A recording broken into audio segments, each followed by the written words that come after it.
New Saidabad थाने जी additional session जज हाला जी हुकूमती न्यू सैदाबाद लॻ ॻोठ शाह मोहम्मद गाहोटी जे रवासी नौमान अली वल्द बादल गाहोटी FIR दाख़िल कराईंदे मौक़िफ़ इख़्तियार कयो आहे त तारीख़ 16 जनवरी 2025 ते आऊं पंहिंजे माइटनि अनिल वसायो ॿियनि हमराहनि इस्माइल पहलवान शाहनवाज़ ऐं अहमद ख़ान खोखर सां पंहिंजी मुराद कमलो वारे ज़मीन ते कचहरी करे रहिया हुआसीं त हज़ूर बख्श जतोई, महमूद जतोई, ख़ादिम जतोई ऐं साण सां गॾु अरिड़हं हथियारबंद जिन में रबरीनो जतोई, रशीद जतोई, सदाम जतोई, नवाब जतोई, नबी बख्श जतोई, उमर कमलो ऐं ॿियनि क्लाशनकोफ कुहाड़ियूं पिस्तौलनि लठियुनि सां हमिलो करे असांजे 7 हमराहनि खे सख़्तु ज़ख़्मी करे छॾियो।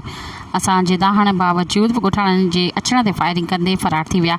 असां ज़ख़्मीन खे खणाए तालुका अस्पताल न्यू सैदाबाद आंदो जिते तिबी इमदाद बाद खे लम्स हैदराबाद मुंतक़िल कयो वियो। अहिड़ी FIR दाख़िल थियण खां पोइ ख़बर फाइल थियण ताईं SHO न्यू सैदाबाद गुलज़ार लग़ारी FIR में नामज़द ॿिनि ॼणनि हर हिकु उमर कमलो ऐं रशीद जतोई खे गिरफ़्तार करे वरितो आहे। इलाइक़े में ख़ौफ़ जी सूरत हाल आहे।